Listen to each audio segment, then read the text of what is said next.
Alrighty. Hello. That we have new mods. We have mods Naverio, Kagisho, and Jovi are all now modded, which is very exciting for me at least. And what's even more exciting is that we have Tallcat today, and we're going to be talking about his setting career and setting in general. Hello, Tallcat. How are you doing today? Hello, Mimrisa. I'm doing okay. Thank you. That was a great segue, by the way. Um, Let's get started, and then you'll talk to Tristan later about the tea business. Uh, So let's start with a simple question: did you get started setting puzzles through CTC? I'm assuming the answer is yes, but I'll just ask anyway. yeah, I think most people who've seen what I kind of cover this ever so briefly in my setting video, but yeah, I mean, let me give a bit of a broader history. Yeah, CTC, I'd already always solved Sudoku here and there, but only classic, and I came across CTC during lockdown with the Miracle Sudoku, and was very interested in all the different variants which I'd never been aware of. And um, I think I started solving daily killer Sudoku and just keeping my hand in solving. And then Jovial's set of video is what kind of made me think, I actually might have a go at that myself. Yeah, I think I'm one of the Um, weirdest ones in that I actually experienced like variant Sudoku before CTC. I had like this little app that had like irregular Sudokus and disjoint sets and stuff like that. Uh, but most, that's pretty unusual. yeah, very. Yeah, I'd been aware of killer before Hmm. CTC, um, but that was it. And then the daily killer Sudoku I used to do regularly, and I didn't realize they were computer generated, but of course, I mean that it Is makes that sense that they are. from a newspaper or? No, it's literally just a website called dailykillersudoku.com, and it was a guy who had tried to design an algorithm to solve killer Sudokus, and then ended up with an algorithm that actually made computer generated ones. So, Right. Well, now you're solving better puzzles, so. uh, yeah, exactly. and what was your first puzzle? So my first ever puzzle actually is my first ever published puzzle on Logic Masters Germany. It was a pure arrow Sudoku called Detour that I think Zetamas solved it a couple of weeks ago on his stream when he was doing the arrow Sudoku tutorial. And yeah, basically, because Jovi's setting video was all about arrow Sudoku, and I was like, oh, I like arrow Sudoku, and that had been the ones I had enjoyed the most during when I'd been solving the feature videos. So it seemed a good place to start. I felt I had a good grasp of the logic, and I'm actually really quite proud of that first puzzle. Up until recently it was at like the high 80% on LMD for what it's worth. It's now at like 90 or 91%. So for my first ever puzzle, I was pretty proud of that. Yeah, I think it's actually at 92%, if I'm not mistaken. I mean, I do have it. Uh, Do you have it here? Yeah, I think I saw it here. wait, why is it not? Uh, Uh, there we go. yeah, because it's my first feature. Yeah. Well, yeah. Here we go. It's this one, right? Detour by Yes, Tallcat. detour, Oh, it's at 90%, right? Sorry. Uh, 90%. But still, and yeah, it's just a vanilla arrow Sudoku. But the thing I was most proud of is because as I started doing it, I was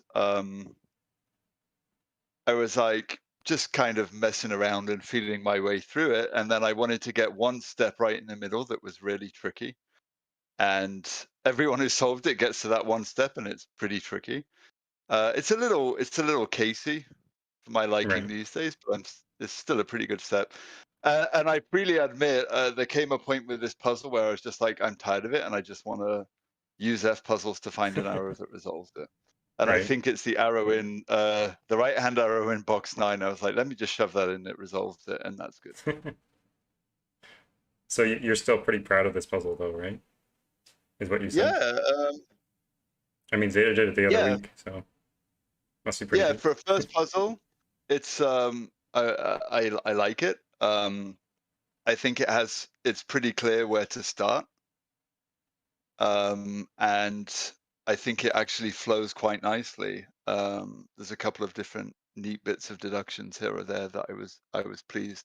It doesn't quite, it maybe doesn't quite have a sort of linear solve path, but that isn't necessarily a big deal. Not a There are bad thing. kind of bits of logic that you can fill in all over the place. Um, Bit of uh, lag there, but I think we're back. I yeah, don't it know. keeps Tech problems, of lagging a course. little. Uh, Of course, so you made this puzzle, and then I think you continue to make a couple more arrow puzzles, right? And how long did it? just a couple. Yeah, how long did it take to get your first CTC feature once you started making puzzles? So I started making puzzles. It was the end of March last year, which feels simultaneously like yesterday and a very long time ago. But I published that one, I think, was it like March 31st or thereabouts? It was And April then, 6th, 2001. oh, wow. Okay. Okay. So that was published April 6th then. And I got my first feature on CTC on, I want to say May the 16th. So Wow, about that's a month and a impressive. half. That's exactly the day. May Um, 16th. oh, wow. Okay. Yeah. Um, and That was I impressive. remember that because I was actually on vacation in Right, Charleston with friends, and we were walking down the street in Charleston. It's May, so it's brutally hot, right, and I'm like, oh, let me just log into Discord, and I have like about 20 pings, right. and I just remember like whooping at the top of my voice in the middle of this Charleston street. Um, and yeah, that was with my third puzzle, the barrel. So um, that I think was probably the puzzle that kind of put me on the map Yeah, for first. sure. It's got like 99% on Logic Masters Germany or something like that. Yeah, 99% 5 stars. Yeah, for the longest time it had 100% until someone solved it. But we won't name names. Right? But Oh, we'll just scroll down to the solvers and I think, exactly. right. I might be Um, able to find that person. no, please don't. Anyways. But yeah, so I remember that one because that was I had joined the CTC Discord and I had posted that on LMD, and I want to say it was April 18th, April 19th that Codec decided to do a live solve of it, and Right. on the stream, and I think Nichian Agawal had pinged me and said Codec is solving your puzzle. And Yeah, of course, I was familiar with Codec from CTC, so that was like absolutely. I was about to head out of the door to go to work for a few hours, and I basically just sat on my sofa for like 2 hours watching Codec solve. Exactly, Um, yeah. As we do. and I think, yeah, as you do, and it kind of made my year basically that Codec was solving that puzzle. Right. Um, and yeah, it was funny because I remember scrolling back in the conversation, and he was like, and he'd said, "I don't know who Tallcat is, but here goes." So. I Um, don't know who I this think, tall cat is, but you know. yeah, but I think he knows who I am now, so I think so. Maybe. Uh, maybe. so I'm assuming Um, that you're still happy with that puzzle. I mean, it's got 99%. It's a pretty good puzzle. I'm very happy. I'm very very happy with that puzzle, and I mean the whole, as I said in my setting video, the whole idea of that started off with implementing a classic technique to restrict arrow circles, and I saw Naverio solve this on his Twitch stream a few months back, and there was a step at the end where he was like, the Tallcat of today wouldn't put that step in the puzzle today. And I Hmm. just want to say publicly he's wrong, and I absolutely would put that step in today. Um, I wonder what step because it I is, was because I like, actually do have two steps that I rewatched the video just yesterday of this puzzle, and I actually have a few follow-up questions about it. First of all, mm, the classic pattern, X-wings, swordfishes, and stuff like that. Obviously, there's a swordfish in here. Um, yeah. so, were you really interested in implementing these classic techniques uh, in Sudoku back Um, then, like variant Sudoku? not longer term. Basically, CTC introduced me to the term of a swordfish, Right. and I just thought it was really cool, and I just liked the name of it. It tickled me for some reason. And as often happens with me, I had the idea of I thought I want to make an arrow puzzle with a swordfish, and um, and I thought, oh, arrow and swordfish. It's like shooting fish in a barrel, which is Right. where a clue for the name comes from. The variant. And I thought that's so cool. That's a great title. I'm going to make that. But if you actually look at my first three puzzles, so there's Detour, and then my second one is called Shoot the Pairs. Yeah, it's up there actually. Um, You can't see it, but yeah. it's up on the stream. Oh no, yeah, I can see it. Yeah, I have Okay. the stream. But yeah, Shoot the Pairs. So that was like a more complex arrow sums that you end up with lots of pairs. And I thought that's just a very punny title, which I Right. like. Um, And if you actually look at Shoot the Pairs and the barrel, the central configuration is actually the same. I just rotated it 90 degrees. So if you look at column 5 and in Shoot the Pairs versus row 5 in the barrel, the central arrow lines are the same. I just moved the circles in one because I thought, well, I need to give more flexibility that I can then implement something Right. else. This one right here. Yeah, Yeah, exactly. that is. I So didn't it's even just notice that. rotated, and then I Right. pulled a couple of pulled I think just one circle in, or one or two circles in. I've often thought about if you were to take like an amazing feature from like 2 years ago or something and just like rotate it and then submit it to the channel, would they feature it again like by accident? But I haven't done that obviously because I'm worried about you know the allegations of that. I I would probably do that, but I might send it like personally to Simon or Mark, and then just Yeah. say, "Hey, what do you think of this?" and just see if they notice. Yeah, that would be funny. Um, but yeah, so with the barrel, I just like the idea of swordfish, and thought I need a way to try and implement a swordfish. And I actually, the original puzzle design just kind of had the arrows drawn a bit higgledy-piggledy, and Right. um, I then just tweaked them as I was looking at it. But it did also give me a good lesson in setting, because for the longest time during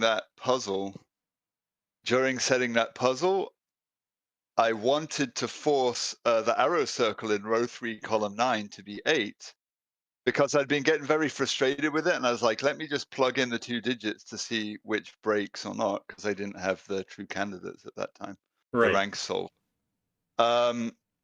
And I knew that 8 didn't break, but 7 did. And I thought, well, let me try and force that circle to be 8. Whereas what I should have been doing is, oh, well, if that circle has to be 8, is there a way that you can deduce that circle has to be 8? So I Right. spent about 3 days trying to force that circle to be 8 and breaking the puzzle elsewhere, until I actually stopped and looked at what I had and thought, oh, I can actually calculate that it always has to be 8, based on the same way that Simon does in the Soul video. Right. So that actually was a very good lesson for me to kind of actually listen to the puzzle rather than try and force stuff. That's a great thing to bring up because the next point I had was that I'm actually so surprised, and now you say that this was almost an accident that this happened. But what I was going to say was, wow, this deduction right here with the specific thing that forces it to be an 8 exhibits Mhm. such careful grid control that I'm like, wow, Tallcat's such a good setter. But you're saying right now that you didn't even know the logic behind why it had to be an 8. It just happened to be there, and you set up the arrows in that way, and eventually you found that it had to be an 8 because you were trying to force it to be an 8, but it already was an 8. And with more experience, you Right. would have seen that, right? Exactly. So at that point, the arrows in box 1, 4, and 7 were set. the central arrows across 4, 5, and 6 were set. Yeah. I think the configuration of the arrows in 2, 3, 8, and 9 was slightly different. Right. But yeah, I had gotten the digit 9. I'd gotten the other digit 9. I had gotten the digit 1. I think in row Yeah. 8, column 1. Let's explain that because it's actually really cool. So these digits right here, or see these digits, sum to 21 at least, plus these two will be 23 or 24, based on if this is 1 2 pair or 1 3 pair. But it has to have a 1 because at maximum these sum to 24. Yeah, so then there It's has to be a 24 1. or 25. Or 24 or 25. Yeah, sorry. Thank you. So then there has to be a 1 in here. So then this cell can't be a 1. It's just this cell and this cell that's affected by this effect. Well, I mean these cells too, but this is more importantly, this cell is the most important one because of this arrow that needs a 1 on it because it's 6, 7, or 8. Which means this can't be a 1 either. And there's only one place now that 1 can go in the column, which is there, which is just an absurd step. Like, I was like, wow, that's such a cool step for a very early puzzle of someone. Yeah, so I see Aline in the chat is saying it kind of sounds like a scary way to put deductions in a puzzle. And I absolutely agree. I probably wouldn't do it that way now. Yeah, But at the time, it was more of a I think at the time I was trying to force something rather than actually looking to see what I could get out of the puzzle. And I think that's something that I do a lot more as a setter, and it will depend as to how hard it is trying to find something out that I'll throw in extra clues to guide them that way. But if I'm really trying to push the solve path as hard as I can, I will now spend a lot of time really trying to dig out as much logic as I can that I think is at least fair game. yeah. Now, this actually brings up a really good point because you're saying that you like knew that 7 would break, but you were looking at 8 and it didn't break. And that actually brings up a point that I want to touch on later, but I'll touch on it now. I remember that you, for a very long time, like over a year and a half, I think, of you setting, you weren't using rank solver, rank scripts at all. Like, I'm wondering have you installed those since? Um, yeah, I installed rank solver. I forget when, Sometime after maybe last, October time. yeah, maybe October time this year, something like that. Yeah. Around when there So was an update to it. right. So I have it with the whispers and the Renban, but I don't. Right. I know I'm not very computer savvy, and I know there are other scripts out there, but I haven't a clue how to install them. Right. So, but yeah, I didn't use the rank solver for at least a few months, and for some puzzles now, of course, where the constraints aren't in there, I don't really use it that much. Right. And I was wondering what you think about those tools and like, has your process changed at all or not changed at all based on having them or not having them? Um, it will depend on the puzzle. There are Yeah. absolutely some puzzles that I made that I kind of that I was in a doodling around with the true candidates on just to see what stuff happened. Right. Um, and I was like, oh wow, okay, this actually does a lot. But then I nearly always will stop, turn it off, and like just draw whatever shape it is in the grid and think about it more independently of that. Yeah. The setting video kind of gives an idea of when I use it, and I kind of wish I'd maybe qualified it a bit more in that, because I think at some point I say there's nearly always a point when I'll stop and plug it into the solver to see what the solver can find, and I should have clarified that that is what the computer solver finds. That's not what the human solver could find. Right. But I predominantly use that as a way to avoid going down dead ends. And even before I had the rank solver, I would use I think Terganis had turned me on to Sudoku Lab, and I Right. used to put a couple of clues in that and run it to see if it broke or not. Slightly Uh, less slow than F puzzles. right. Uh, and yeah, so that I think is the most important utility for me for rank solver is knowing that it will knowing that I can avoid going down logical dead ends if I put in a clue and it breaks. Like if you had Um, tried to force row 8 or row 3 column 9 to be a 7, for example, you would never try to do that with knowing that it has to be an 8. right. So once you get those red X's, it's like, okay, it's broken. I need to find another way to move Exactly. this forward. So I think it's really useful for that. Avoid I try to avoid relying on the computer logic for the path. Um, and actually, Zeta was talking about this when we were setting topsy turvy as we were going through it, and he said to me, "Wow, you pencil mark the least out of any setter that I've worked with." And I had said, I said, "Yeah, I do," because for me personally as a solver, and I said this to KNT and others, I don't like to pencil mark a lot as a solver because I find it harder to recognize patterns. Hmm. And um, so I don't pencil mark too much as a setter because I, that's just my style. I much prefer to have the minimum information because my general thought is if someone is pencil marking a lot, Yeah. then that's their style and that's good for them, and they're probably going to be able to see the pattern if they've pencil marked a lot than if they have the minimum information. That's very interesting. Yeah.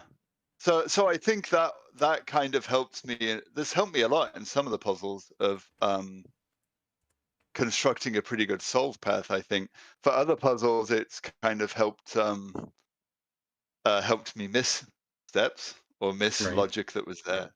So, but then I'm not always averse to that. I don't necessarily feel the need that someone has to solve my puzzle exactly the way I intended. Right. Now you mentioned that you were collaborating with ZetaMath on uh, Topsy Turvy. I'm wondering Yes. what value have you gotten from collaborative setting experiences that you've done? So I've done. Let me think now. So I haven't actually done that many, honestly, and I've done a couple of. Um, so I guess the actually it's quite appropriate that we're having this today because it's relevant to what I'm about to talk about. The best collaboration I did, I think, was with RiffClown Yeah. on developing lockout lines. Which actually, it's a year ago today that RiffClown first Is emailed it me is it about that. today, really? It is Right today, today. yeah, Oh wow. yeah. And he had emailed me and said, "I have an idea. Would you like to collaborate on something?" He emailed you, And he told really? me he DM'd me, yeah, out of the blue, DM'd you. and Okay. just I was like, emailed you. I yeah. didn't even know what your email is. Oh no, yeah. Uh, so yeah, he DM'd me out of the blue, said, "I have this idea. Do you want to work on it together?" So he told me what it was, and I thought that's really interesting. And Hmm. he sent me. Um, I said, "Let me think about it." And I went and worked out thinking about it, and I came back and had dinner, and he'd emailed me 2 test puzzles, and I was like, "Damn, you work fast. I better work Wow. fast as well." Um, and so that puzzle actually, the think outside the box, I kind of threw together very quickly, and we I private streamed it for him, and I went over the solve path, and we both really liked it, and that was that. And that was a very good experience for me. Um, like Riff Clan had a couple of suggestions about refining it and whatnot, and I did the same for his puzzles, and that was really good. I enjoyed that a lot, and it took off, and we Yeah, it ended up did. with the Lockout Lines to pack, and as you know, um, and Good for me then too. Yeah. And then, yeah, I think really the only other, oh, I'm hitting the volume button on my screen here. We'll get an echo. Um, I think the Zetas is the only other collab. Oh no, I tell a lie. Maverick, I did. No. I did or 2 to 10th, was 2 it? to 10. Yes, I did Right, the two sorry. puzzles I of 2 to thought it 10. was I Maverick forgot for about some that. reason because walkout. Yeah, yeah. 2 to 10th, right? Yeah, so those actually that worked out really well. And again, it was it was a different process from how I done with Rift Clown, but we both had an idea for each of the openings of the puzzles, and 2 to 10 said let me work on it, and came back at me with like for one of them he came back at me with a fully formed puzzle, and Mm. the other he came back at me with like about 2/3 of a puzzle that we began to explore how to go around, and then he finished it off, and he was kind of like, I like these, but I don't like these parts of them. So Right. I took them and I got up to a point and then reworked the latter part of the solve path, and that was that. I mean, Coriolis, he had given me a grid and he said, I really want this to be rotationally symmetrical apart from the given 3, and have no clues in the outside. And he had clues all over the place on the outside. So I just took all those out and went at it from there. And that was a good experience as well. But He again, often does that, right? Imposes constrictions on himself for when setting. Like he can't put yes, anything in columns 1, 5, and 9 for the 159 puzzles, stuff like that, which is an right, interesting right. process. And then the one with Zeta, it was kind of a similar thing. We talked about having like maybe a joint stream where we could actually bounce ideas back and forth, but it never actually happened. It ended with us just chatting back and forth in the Discord and sending screenshots to each other. Probably the most inefficient way of doing something ever. But Yeah. but yeah, with that one, he had the opening idea, and we kind of worked out a few different possible openings, and we were both getting not really satisfied with what we got, and then I went away and actually did a 2 to 10th, and that I came back with a lot more deductions.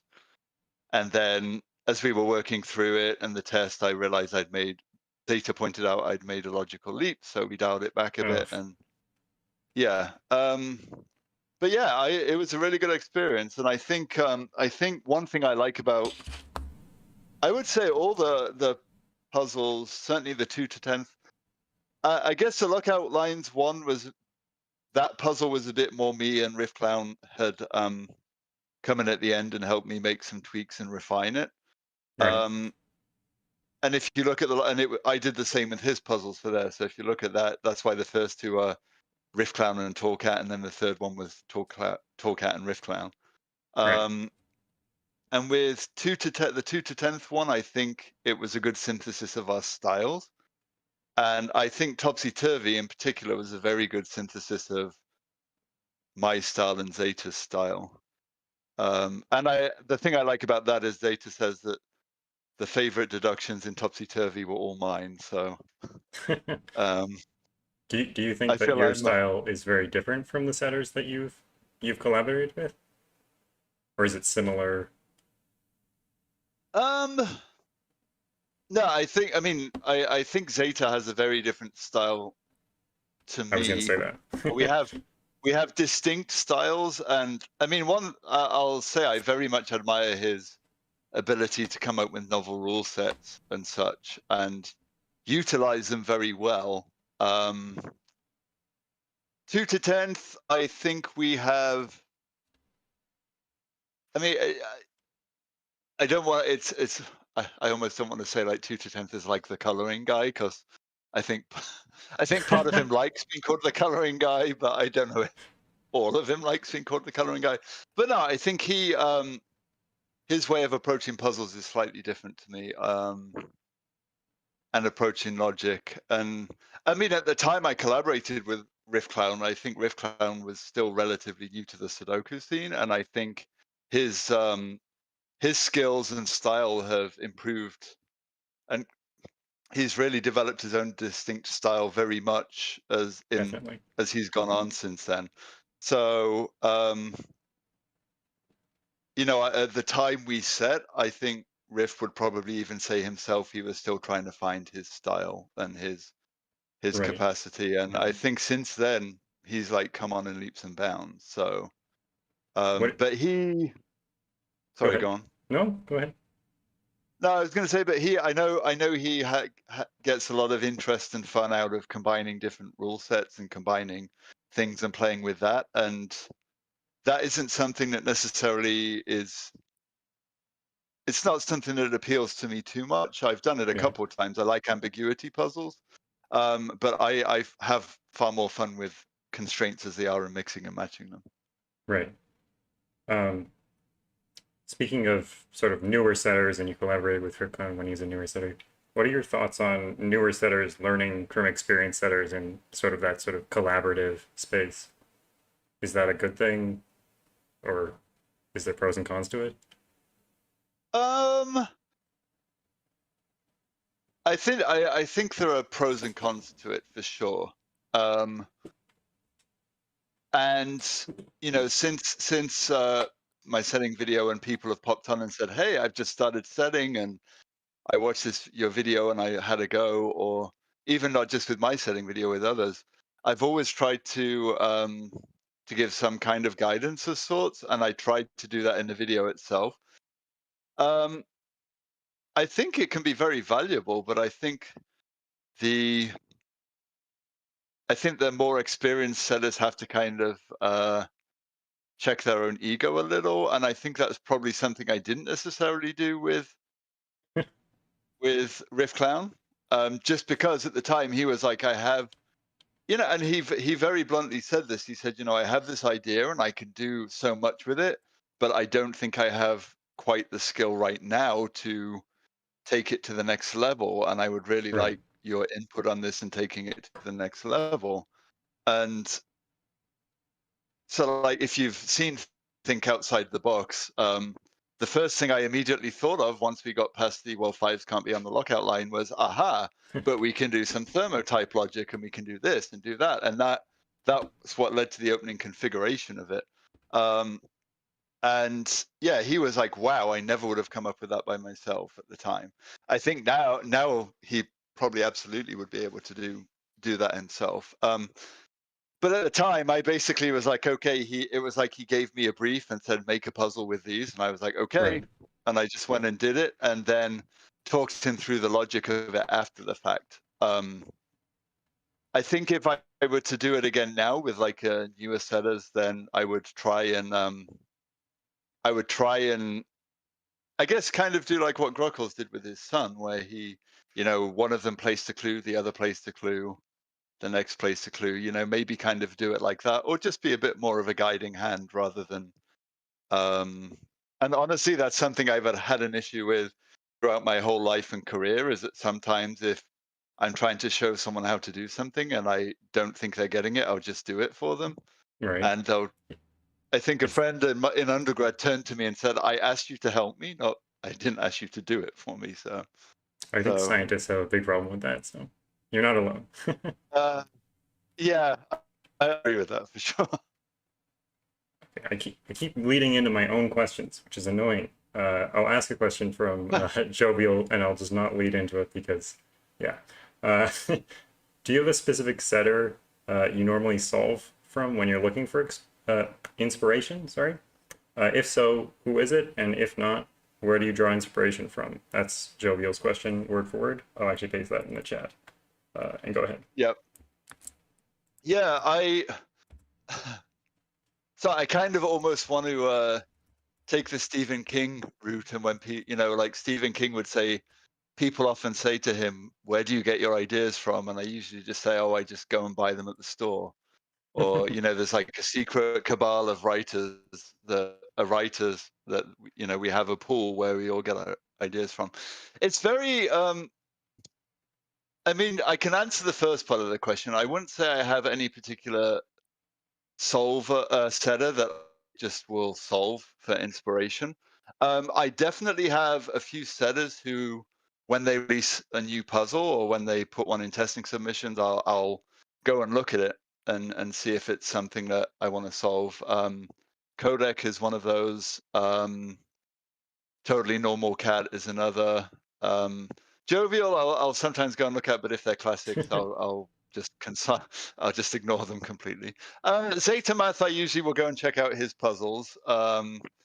But if they're like some wacky novel rule set, I'll just roll my eyes and go scroll on past. You saw them as a but courtesy, no, really. yeah, exactly. But no, it has to be just something that looks cool to me. And I think as time has gone on, I've realized that I'm a visual setter. And I think when it comes to solving, like if I'm scrolling through puzzle LMD or testing submissions, if a puzzle looks interesting to me, I'll solve it and see what I can get. But there's not really any particular setter who I will go to look for inspiration. I should Playmaker. Oh, Playmaker is here. Just wandered into YouTube. Playmaker is another person who I definitely, because he went through the whole arrow thing, and I've always had a love for arrow Sudoku, so I was always trying to solve his puzzles Right, as well. But I don't necessarily go into a puzzle looking for inspiration when I solve it. right. So I guess that kind of answers the first part. In terms of where I get my inspiration from, honestly, so much of what I do is just messing around. There have been puzzles that I've absolutely gotten inspiration from. I mentioned in my setting video the Killer Sudoku scientific method. There is the opening logic in that I basically was inspired by Renban Rocket by the Kajito, and I just lifted a chunk of that logic out and used it for Right. killers instead. Um, so and then I know we talked about this recently, but the puzzle Rumors, which is my pure whisper one, the idea for that, I mean, I know you said you're puzzled how that would be an inspiration, but the idea for that came from Fistimafel's puzzle Little Spoons, where it was just like lots of short thermos, and I was like, oh, I wonder if you could do that with lots of short something else instead. And I I tried it think with Whispers one way and broke it, and then it worked out. I think you're a polite British man, and what you've done is you've looked at a puzzle with two cell thermals, and then you've been like, oh, maybe I can do it with German whispers, and then you tried and it didn't work with two cell German whispers, so you tried with three cell German whispers, and it worked, and it's German whispers, and it's not two cells, and it has nothing to do with the other puzzle at all. But you're still like, oh, it inspired me because I started setting it because of that. Which I wouldn't Yeah, even mention the yeah. other I mean, puzzle. oh no, see, yeah, maybe I'm polite, but yeah, It's not a I bad think thing. inspiration takes many forms and can be at different levels, and that was just like the seed of an idea. I mean, even with cross purposes, the quad sums one. I mean, I think Udakos came up with that constraint, and Gruckles made a good puzzle for it, and I was like, well, they didn't inspire me directly, but I thought if people solve this and enjoy it, I want to at least point them back to it. And I also don't want people, also didn't want people to be like, oh, that's a cool constraint you've invented. Because I was like, well, it wasn't me. Right. So Yeah, definitely. Credit where credit is due. Um, exactly. yeah, happy anniversary, Wishbone. Happy anniversary to Lockout Lines. Yeah. Oh, yeah. Hey, Riff. Speaking of So, rumors, so yeah, go on. Oh, rumors. Yeah. yeah, uh, we have a weird story about rumors together, where Yeah. I think I was the first test solver on rumors, and You were. I really loved it, but it wasn't really what you wanted. Uh, so the start of the puzzle, I did exactly the same as what you intended and what Mark did in his feature of that puzzle. But then I had noticed that, and now I feel really stupid saying this out loud.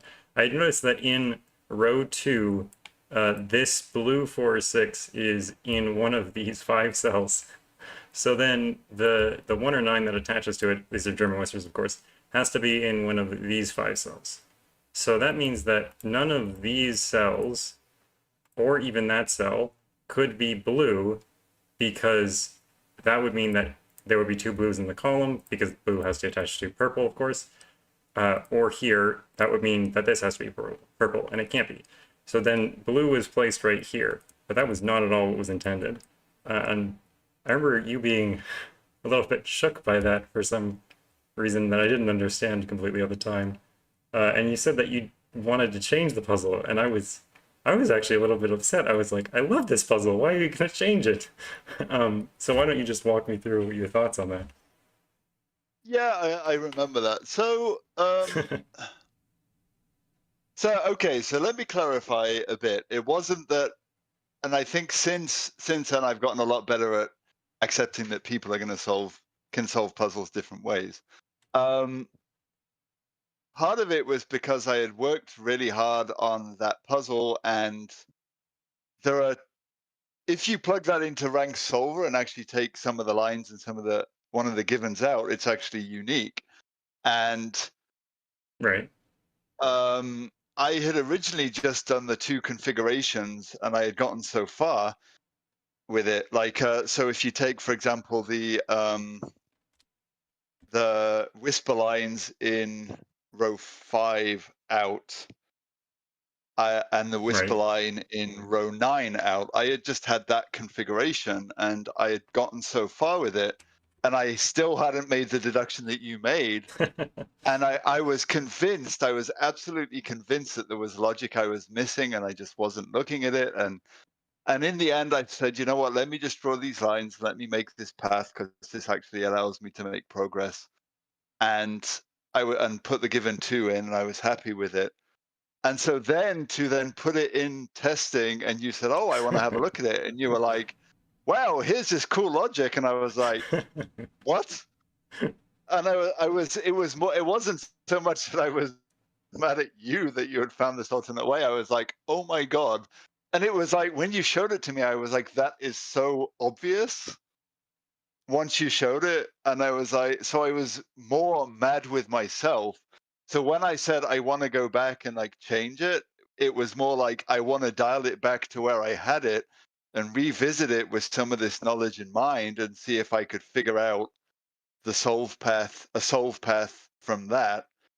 And after spending like a good maybe 10, 12 hours over the weekend working on it, I was like, God, this is awful trying to find a solve path.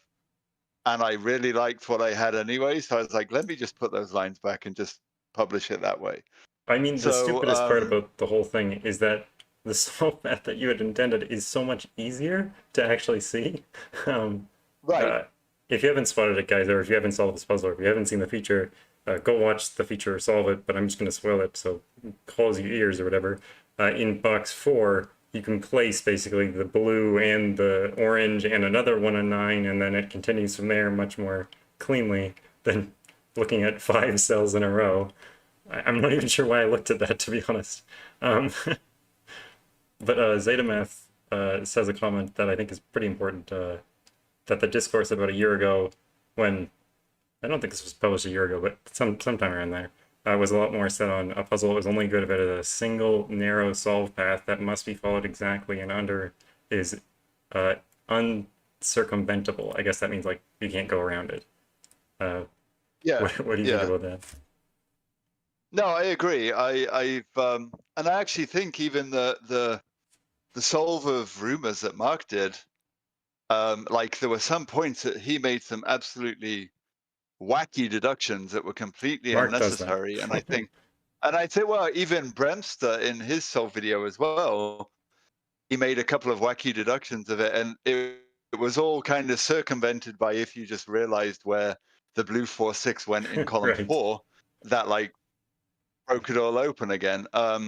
So yeah, I mean, that having watched Mark solve it, I was kind of like, okay, there really are multiple ways through this. And um, yeah, I agree with Zeta on that point. I'm less concerned with things being bypassable, or not so much bypassable, but I'm less concerned with people finding multiple ways through a puzzle. I try and have what I call 2 or 3 milestones in a puzzle, Right. um, which are kind of deductions that I want people to kind of go through. But even then, people find their way around them.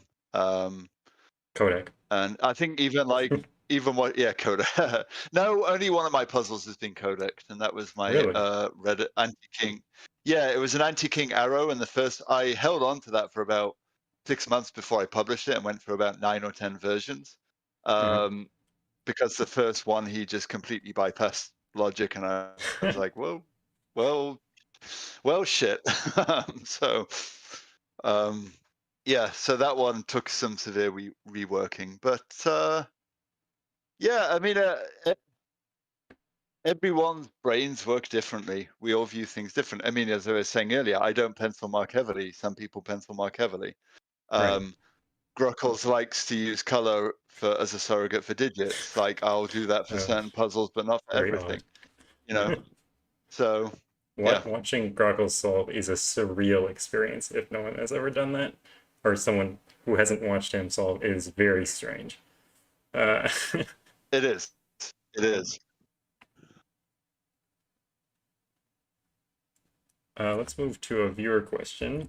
Kuraban asks, Okay. what is the most interesting / unexpected way you've seen a constraint used?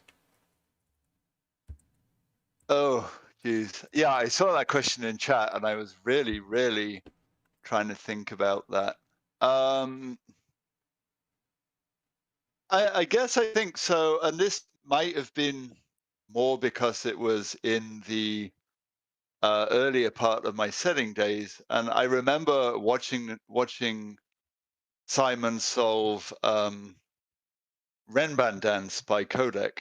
I knew you were going to say that. Yeah.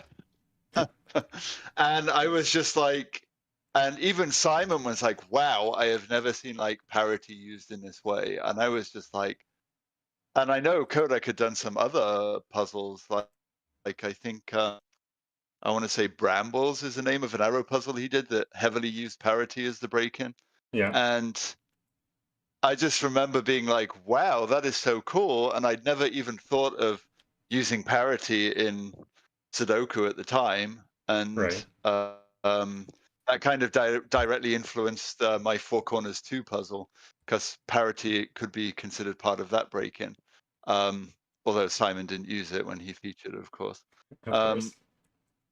but yeah, that was just a very unexpected way of using Renban for me that I thought was really cool. And I even tried to solve that puzzle myself, and I was like just completely trying to look at the there must be this digits here, and what if that's there, and this, and it completely escaped me. So I thought that was a really really cool way to use Renban. There have been so many times that I have sat down at puzzles and thought, can I set something like Renban Dance? Literally so many times. Yeah, I wouldn't even try. It's such a good puzzle. Anyways, It is. Yeah, let's but just that's Kodak. segue way out the window and say, have you ever set non-Sudoku, and how did that go? Oh.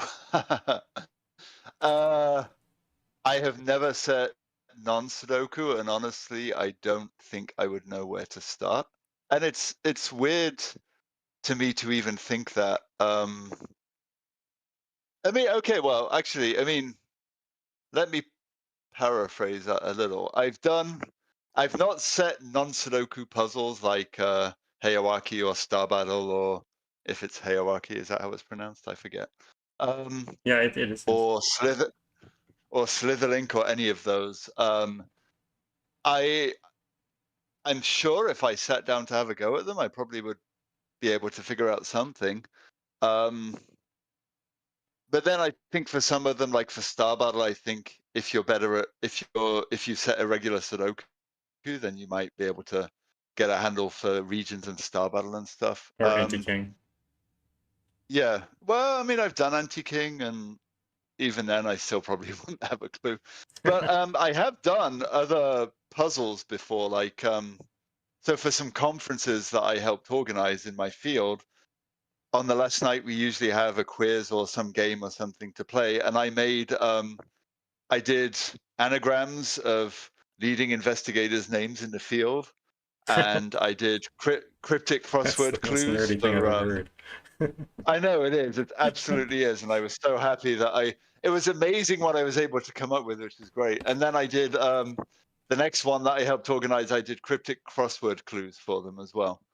Yeah, I have noticed that So you enjoy decrypting the cryptic crossword clues from CTC specifically. yeah, I mean that goes back from like I used to do a cryptic crossword with my a local newspaper cryptic crossword with my father every day. Um, and I just like that kind of style of cryptic crossword where it's like, oh, this is an anagram, and this signifies it's an anagram, or it's contained within this phrase, or what have you. Right. Uh, But yeah, it's. I don't know if I would dare venture out into non-sudokus, honestly. you should try. It's not that hard. But Malrog asked, how do you know when you've set a great puzzle? Um, um, usually, usually when I have about usually when I have people like Playmaker and Codec and others come up to me in the Discord and say that is a great puzzle. That's how I know when I've set a great puzzle.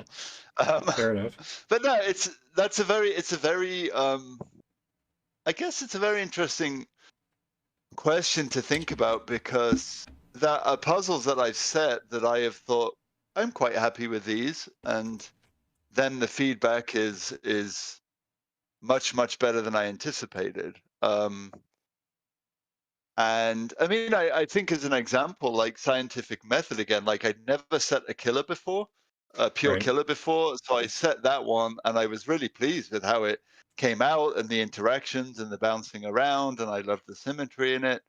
And then I think when I published it on LMD, it actually debuted at 100% for a Oh, pure wow. killer. And I was like, what? Are you insane? Um, because I didn't think there was anything in it that was I mean, I was really pleased with how it came together and whatnot, but I didn't think there was anything in it that was that outstanding. But then I think when I was chatting with Totally Normal Cat, he basically said, you know, it's a really good killer, and it takes a lot of some of the classic killer logic and makes it feel very fresh and new, and it's just a great puzzle. And I was like, okay, so you know that was kind of a lesson for me. But then there've been other puzzles I've set that I've been like really proud of and have not necessarily been received as well. So I find it hard for me to, depending on how long a puzzle takes me to set, I kind of find it hard to gauge how cool I think it is or how great it's going to be. That's Um, actually my next question because what I wrote down here is the obvious follow-up is an even more interesting question. How do you know if the puzzle you've spent so long setting is bad? oh well, I mean, I have had a couple of experiences with that. And so I have a puzzle, a quad 159 puzzle called off-roading. Um, I think I solved it. I don't know why. I don't know why I called it that. I think I just thought quads, off-roading quads. That'll do. Yeah, fair enough. Um, and there is actually a first draft of that I had given to. I think I had Mercy Boku had solved it, and I think Nichian had solved it. And watching them solve it, like live stream solve it, it was painful to watch. And I was like, oh my God, this is just not working out how I anticipated at all. Fair enough. And Nichian, when he was done, said, that wasn't bad. And I was like, ooh. Ooh. So not bad, it's not good. So I was like, yeah, that some of the steps in that, you know, and Nichian is like he blasted through the barrel in like half an hour. I think at the first few puzzles I set, I was like, if I can get Nichian to take like 45, 50 minutes on one of my puzzles, then I know it's a solid difficulty. Right. And he took a long time with that one. I was just like, that's a really, that's not good. So that one, I actually went right back to the initial layout of the four quads and I redid the whole puzzle from there.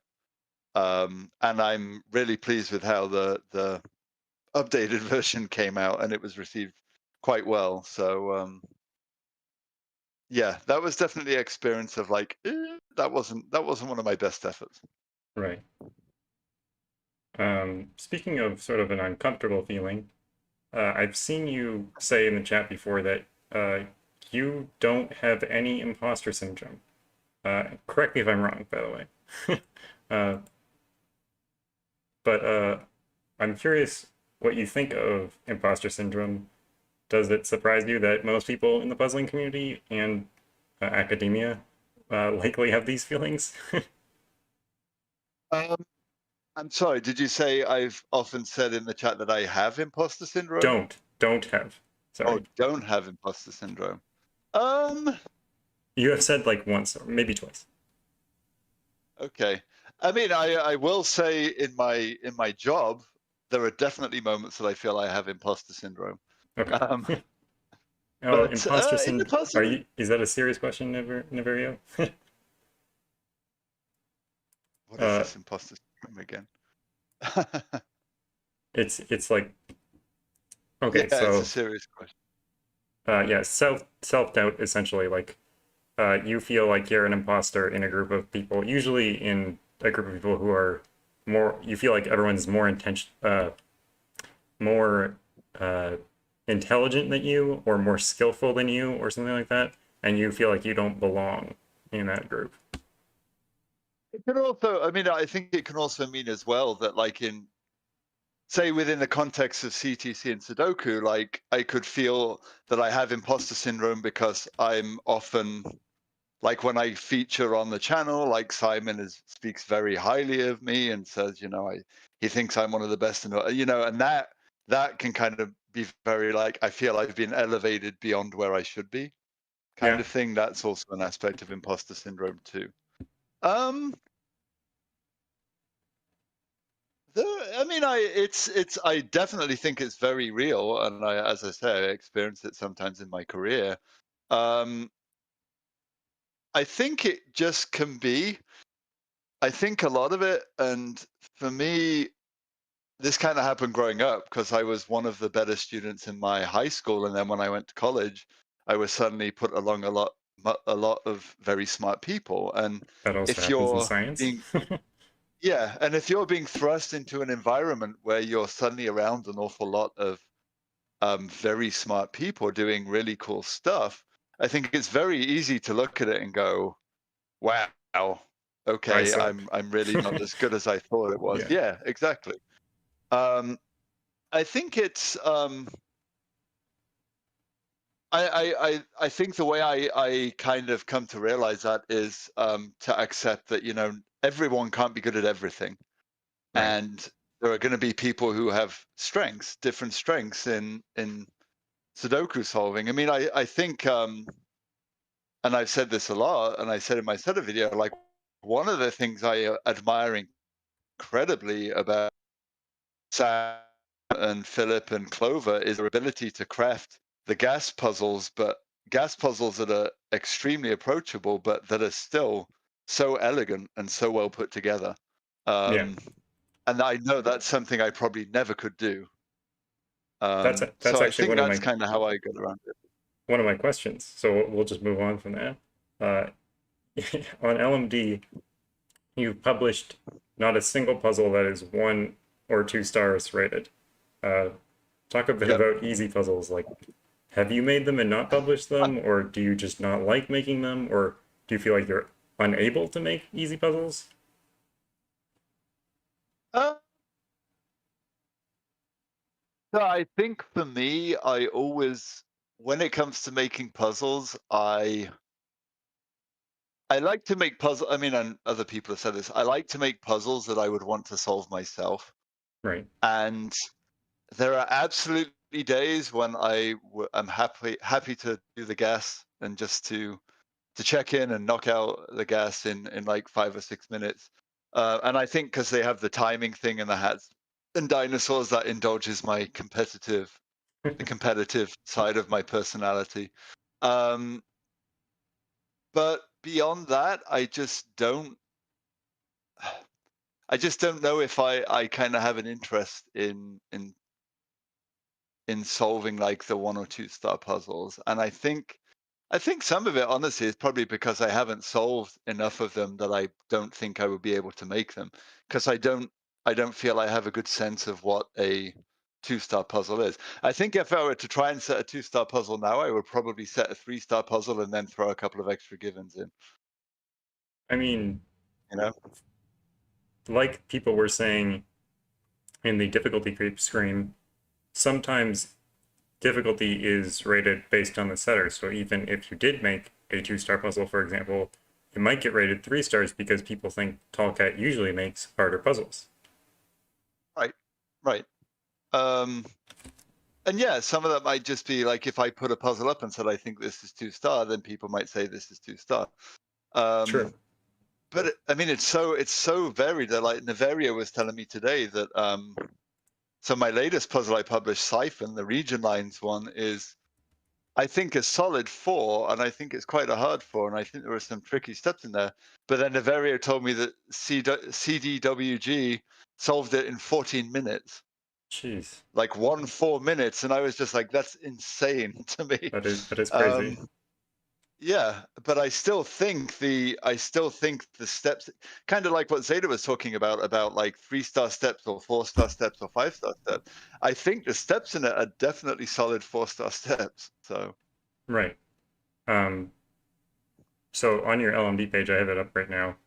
yeah, 0, 0, 21, 24, 7. So it seems like you're around 3.5 stars is the average Tallcat difficulty. Um, would you say that's accurate? Or would you say it's closer to 4 stars? I would say like high 3, low 4 is probably where I feel pretty comfortable. And I do think after the difficulty creep stream, I was saying to Naverio, I do want to I want to make a conscious effort to try and make a couple easier puzzles, and I have tried to do that. If I have a lot of 4s and 5s, I usually try and throw in a couple of 3s if I can. and I was actually looking at, I was sort of like shocked when I was looked at your LMD page just the other day because I was obviously looking into you a bit, and I noticed you published a puzzle yesterday that has 42 souls already, and it's 4 stars. That's actually crazy statistics for a 4 star puzzle. Like, Yeah, do you feel like you've built sort of an audience for yourself that regularly solves your puzzles? yeah. I mean, I think absolutely, and I feel very, very, I guess, very lucky. I feel very privileged that there are people out there who I publish a puzzle and it used to be when I first published, I would be like, if I got a rating within 2 or 3 days, I was ecstatic. And to be at a point where I can get, like you say, 40 odd souls in a day and a half is crazy. I feel very, very humble that there are people out there who say, "Oh, a Tallcat puzzle," and Right, and they want to solve it. definitely. And I think Naverio is definitely one of those for sure. I know Playmaker is one of those. And yeah, it was the same in the testing. Like it used to be that sometimes I'd have to post again and be like, please, can someone test this for a second time? And now it's like I turn around and 5 people have tested it. Right. So I in that remember sense, those because I'm days. very lucky, I try and pay it back. I do try and I do try and test solve like 3 or 4 puzzles for every one I post. I should do that more often. uh, Woofers asked, how often do you solve puzzles or watch others solve puzzles? How do you feel solving puzzles affects your skill and ability as a setter? So I genuinely try and solve at least one puzzle a day, and that can be like on the CTC apps. I'm still working my way through those. That can be in testing submissions or LND or what have you. There was a point where I tried to start keeping a list of all the puzzles that I wanted to solve that I could work my way through, and I quickly realized that was a pointless exercise because it was it was like the universe. It was like expanding far faster than I could go to catch up. Yeah. So I just gave up on that. And I just have come to the point of accepting that there are puzzles that I will not solve. Um, I always, I always try and look to see what Simon is solving, not least because of self-interest, because there may very well be a puzzle of mine, but Right. also because I do like a lot of what Simon solves, and so I'll nearly always have when I'm working out, because I work out at home still. When I exercise, I tend to have Simon solve on in the background um, as I'm doing that. Um, One thing again that came out of the difficulty creep discussion that was Naverio saying it would be good if more people live streamed in voice chat, just because having people, having people get live testing feedback is valuable. Definitely. And I agree. I mean, I certainly agree. I've been very fortunate to have a lot of mine streamed in voice chat one, and I got a lot out of it. So I'm going to start trying to do that consciously a bit more. Even though it's out of my comfort zone, as we were talking about earlier today. Um, but yeah, I try and solve very regularly. I certainly watch the CTC features pretty regularly. So I'll do something every day. And Right. honestly, there are times when you have, when you have those periods where you have like loads of ideas and then you run through them and you're like, well, damn, I have no ideas what to make now. So Yeah. so when I do that, I usually go on a solving binge and try and solve a few. Um, what's your biggest puzzling regret? Is there any puzzle that you'd like to redo or take back? Uh, Biggest puzzling regret. Um, well, genuinely, I try to say, don't look back. Like once it's out, it's out, and off you go, and you continue on. Um, if there's one puzzle that I have that I wish I could redo, it's actually one that featured on the channel Mm-hmm. as well. It's called That's Number the worst. Crunch. Yeah. And I like it. I still the funny thing is it's probably my if I look at my LMD page, I think that's like my second or third most solved puzzle as Which one's well. that? Sorry. Number I'm trying. Crunch, it's I'm trying to called. remind myself. Is it an arrow one? It is in the bottom right of your background, the Fistemafel ring one. Ah, the ring. I was watching a solve of this earlier today, actually. Yeah, and I love the opening of it. I think the idea of it is a great. I've only ever set, I guess, I've only ever intentionally set two puzzles using set. That is one of them, and the other is Taurus, which I'm really, really proud of still. That was my very first set puzzle, and I think it's one of my best ones. And I think it's criminally underrated on LMD. So if everyone is on here, it's a 5-star puzzle. But if everyone on here has not solved Taurus, please go and solve Taurus and rate it well, because I love that puzzle. But Number Crunch, I was like, I had the idea of kind of a bit like the Wheel of Arrows that the Spartacus did, and I had the idea of putting the Remban in the ring, and I thought, it's set, but it's the Fistemel fell ring, and I can telegraph that really well, so I don't mind using that. And once I had that initial idea and I figured out put in the given in and how that was going to work, I was like, I love it. And I was like, well, damn, now I have all these triples in the ring that I have no idea how I'm going to resolve. Yeah, I So was then I thinking about thought, that while I was watching it, thinking yeah, it's so annoying to set a puzzle with Fistmafel's ring because you just get stuck in this weird triple thing state where there's a bunch of like almost deadly patterns that you need to resolve quickly before everything blows up. right, right. Data math, I am not chat. I want to see you suffer and solve it. But yeah, so that I was kind of like, I'm stuck. I mean, I'm like, what do I do? So I thought, well, let me extend one of the digits in and one of the Renban, a couple of the Renbans in, and then I was like, okay, I'm gonna have to start putting Renbans elsewhere. And it was one of those that, in hindsight, I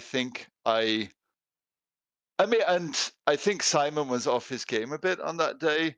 But in hindsight, as I was watching it, I was just like, oh, this is painful to watch. Um, and I think if I had the chance, I would probably redo that again and try and make um, a better puzzle out of it, because I love that opening idea. I remember It is getting the cool. opening Very cool. idea. Yeah. If I was like, if I can force ones on the Renbans, that's just going to do so much. That's really, Yeah. yeah. So, but I tried to play around with so many different configurations where I didn't have to have a given digit, and it was definitely one of those where I was like, screw it, I'm just putting a given digit in. So, Yeah. And but that's probably one puzzle I'd redo. that's actually a great point to say about the arrows combined with the Renban to put the ones on the Renbans to force the Renbans. That's a beautiful example of combining the logic between two variants. And we were Yes. talking about this Turganus question about. Uh, he says, I know you tend to explore variants methodically. What is the defining factor in picking a new variant you've set before? And I was a little bit more curious about your variant pairings, because I know that Mm. you're very careful with those sorts of things. So why don't you talk about that a bit? Yeah, sure. So I guess to kind of answer Tagana's question a bit directly. So when I first started, I mean, it was all arrows, and then I was like, I need to start exploring things. So I kind of systematically started with something pretty simple of arrow Mm-hmm. X, and then I did killer arrow with set, and then I did four corners, which was like arrow killer X. And then it was like, let me just throw a few different variances in. And as I've gone on and on, I've kind of exhausted a lot of the common constraints, and I start thinking about, well, I need to do other constraints. And I guess a major defining factor for me in that is that it's usually what I've been solving. And so, for example, like when I did numbered rooms and whispers recently, I just solved a lot of numbered rooms, and I think Right. Codex numbered rooms and his and the Kajito's numbered rooms combo. And I was like, this is actually really cool, and I think I could do something with it. And I was like, oh, maybe something with whispers would be interesting, because I thought about putting it in the corner, and it went off from there. So in terms of what I kind of pick, it's usually like, what haven't I done? What have I been solving that I've enjoyed? Like more recently, I've done a couple of the sum dot puzzles, and I have a couple of ideas of how I might make something of that.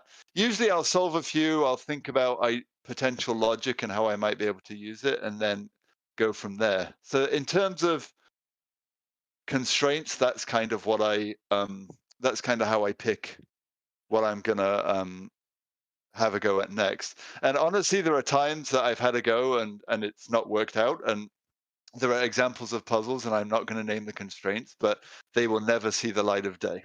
Right. Um, there are absolutely some constraints that I am 99.9% certain you'll never see me set a puzzle with, and that one of them is anti-knight. Um, and that's probably just a given, and that's because I pretty much hate solving anti-knight puzzles. So in terms of combining constraints, so I mean, that's a good question, and more often than not, it comes from just a looking at the properties of constraints and how I think they can push and pull with each other. And sometimes it's worked very well, and sometimes it hasn't. I think a good example. I don't know if I would say an example of how it didn't work, but an example of how it didn't kind of turn out like I thought was Whirligig, which has Rembands and Whispers in. And Right. originally, when I did it, I thought, oh, I might be able to make some cool interactions between the Remban and Whispers. And then, like Zeta said, when he solved it, he was saying, oh, but they really don't interact that much. It's like you solve a Remban puzzle and then it becomes a Whispers puzzle. And the Yeah. only Pretty bits of much. interactions you get are in like the Remban and Whispers in the corner boxes. And honestly, I don't mind that. I still really enjoyed how that turned out. And that was more a thing of I realized that I could force low digits in all the corners and then that could be spiral out into the whispers. And I still thought that was pretty cool. Um, but in terms of ones that really push and pull with each other, and I think I've gotten better at that as I've gone on. A lot of the times there isn't quite that push and pull with each other, but it's really just about figuring out what the properties are, how I can exploit them, how I can use one to force deductions on another. Um, I mean, as an example, it's an ambiguity puzzle, but the between lockout ambiguity puzzle I did in or out. Um, so much of the logic of that rests on knowing that there are digits that you can't put on each line. So you can't put 1 Right. and 9 on a between line, you can't put 5 on a lockout line. But also, if you go into it that with the knowledge that the digits that are on the ends of the lines can never repeat on the lines itself, Right. that key property comes up a lot during that whole solve. And as I began to set that, I was originally setting it with the digits can't appear on the lines in mind, and then it kind of spiraled out into using that knowledge a lot more.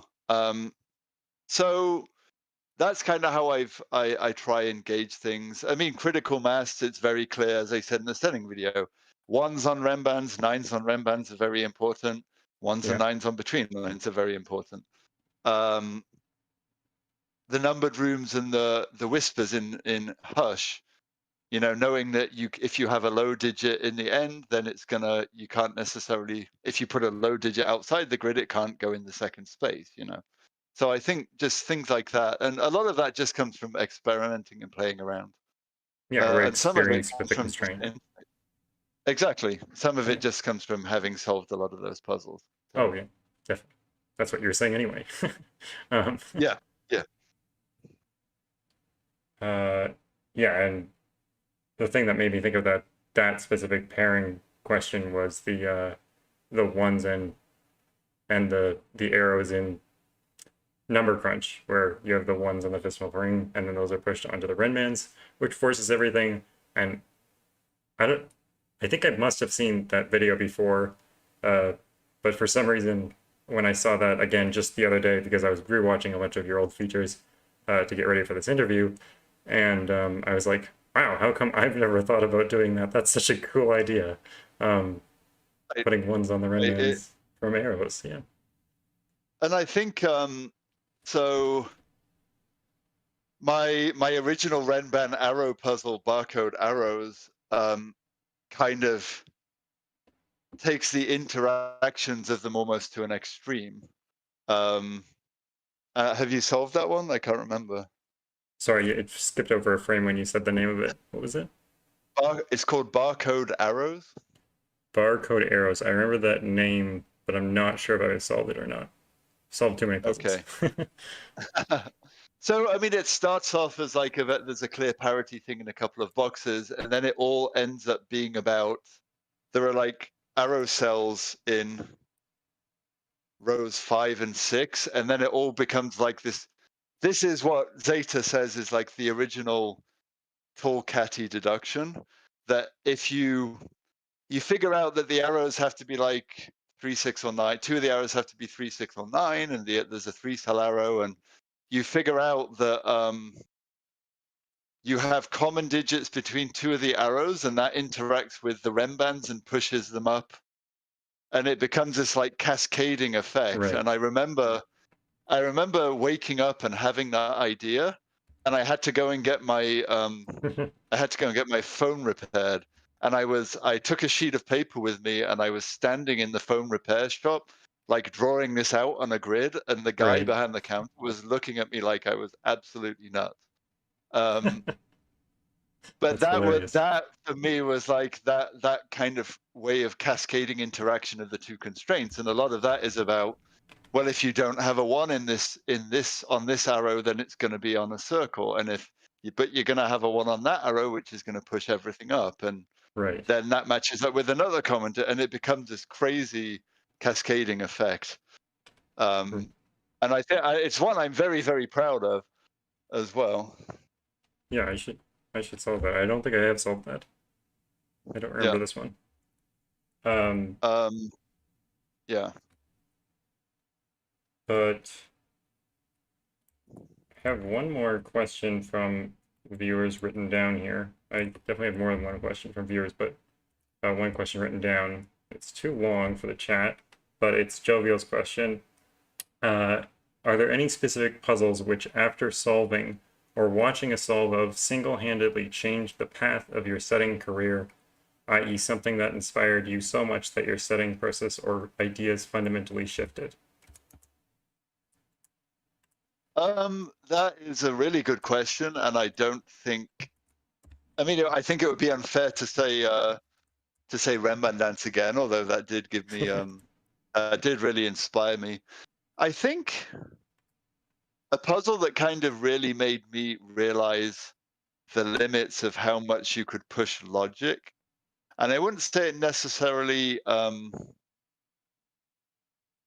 necessarily changed my process or like. I mean, it did inspire me because ended up setting um, four puzzles. Well, the initial puzzle was kind of a riff on this, but wave particles by Totally Normal Cat. And watching Simon solve that was great, but like I solved that myself, and it took Mhm. me 5 hours and about a whole bottle of wine, um, and a couple of not nudges from TNC, but kind of things of like, yes, you're on the right track and keep Right, going. But that really just showed to me. I guess that really kind of gave me a sense of how you can have a puzzle that just has that really cool, solid break-in idea, right, and then the rest of the puzzle just flows from there. So in that sense, because I think some of my puzzles are very like that in a sense of that you have this really cool break-in, and then it kind of evolves past that. Um, and I've just, as time has gone on, I've just gotten better at not having it be all just the break-in. Um, so yeah, I think wave particles definitely kind of really gave me that sense of how far you can push logic and how what's kind of humanable. And I guess, I right, mean, I think like if you then come full circle with that of like 2D wave particles and just being like, I mean, I remember Zeta saying to me, "Oh, but it's just a lot of very simple, short questions. You should give it a go." And I was like, "No, no way in hell! I am not giving it a go. I will happily watch Simon solve that." But again, it just kind of goes to show how you can really like push that logic out. And I think in some ways that has rippled through in some of my puzzles of that. I think critical mass was a good example of that. I mean, wave particles directly led to four corners because it riffed the idea of counting digits on arrows. right, Um, and I'd originally had the idea of four corners and didn't think how I could make it work. And then after I saw wave particles, I was like, aha, if I put the X in, then it will work. And it becomes like a bit wave particlesy. right. Um, so I think, yeah, I think in that sense, wave particles would probably be an early example of that. Yeah, And I I think, mean, it's just such a beautiful grid to look at as well. yeah, and so same with 2D wave particles is a very beautiful grid to look at. That's it. Right, and then That's the whole thing. it's yeah, it's one of those things that you just look at and go, "What?" What? And I think Yeah, I think Simon kind of alluded to that with my cross purposes, where he said, I'm looking at this and I have no idea how it's solvable. And so I think that's probably for me a really good example of a puzzle that kind of riffs on that sort of thing where it's very much all about this cool break-in yeah, and then you just flow from there. I think Twixt is probably another good example of that, where it's like the really cool idea of the ping-ponging X-wings, and then it just kind of collapses relatively easy after that. yeah. And is that sort of your style to have a big break in that just sort of collapse?